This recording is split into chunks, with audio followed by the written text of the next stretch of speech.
Hello, this is going to be an introduction to the elements of good writing portion of the portfolio. Good writing does not have to be a mystery. With just a few tools, you can really improve your paragraph and your sentences.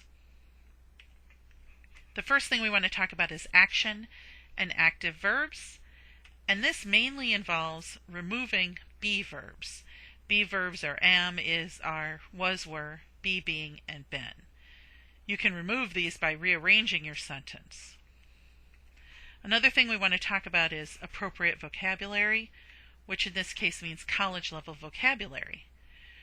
For example, you wouldn't use a word like trouble when you could instead list a specific crime like racketeering. Another thing we want to talk about is careful word choice. Careful word choice involves precise words. For example, you wouldn't say just walk when you could instead use a more precise word like stroll or amble or stride. And it also involves vivid words. Vivid words are words that paint a picture in the mind of the reader. So you want to pick words that are connected to some action, or connected to something from history or culture, or connected to some emotion, or connected to one of the five senses.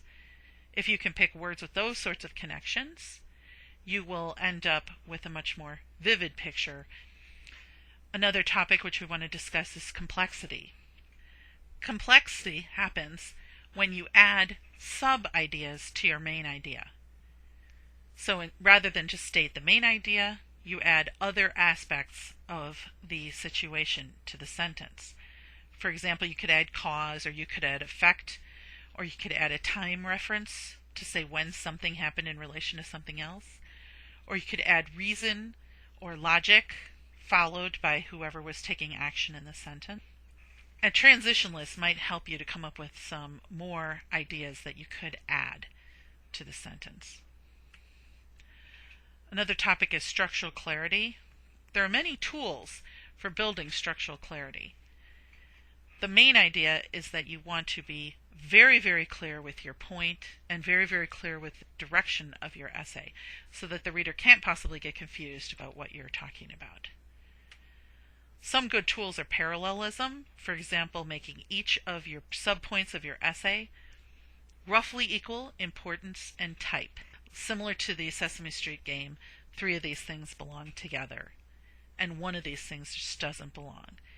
Transitions is another tool. To show the relationship between one sentence and the next, between one idea and the next, between one paragraph and the next, always have transitions.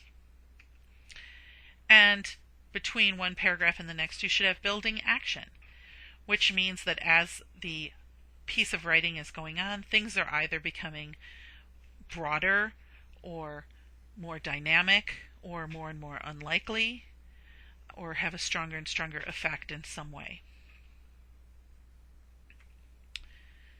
Another point to discuss is style. Style refers to your personal way of phrasing things, the words you choose, any literary devices you use, punctuation choices. Even within correct grammar usage, there are many different ways to state the same thing, and the choices that you make among those many ways are your style choices. Now, in general, any piece must fit a general style. For example, an academic paper, something you write for school, should be in a formal style.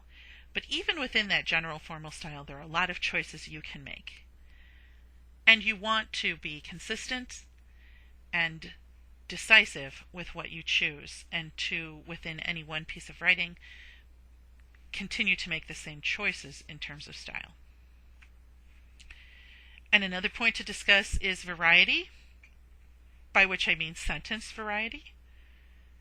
If you can vary your sentences, you can make them much easier for the reader to read. If all the sentences have a similar structure and length, then you get a hypnotic effect in the reader, and they start to zone out a little bit. But if you vary the sentences, then the paper is much more interesting to read. For example, some sentences might be shorter and some might be longer. Most sentences are statements, but some might be commands where you give an instruction to the reader. Some might be questions, some might have quotations, And a very, very few might even have exclamations. Be cautious, don't use too many exclamations.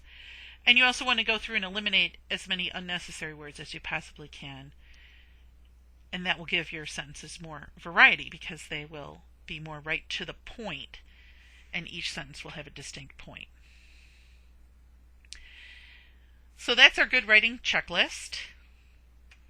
And now that we've introduced that, you want to go to the portfolio, review each page, and on each page do the Web 2.0 assignment.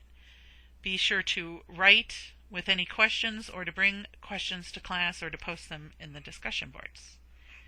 Thank you.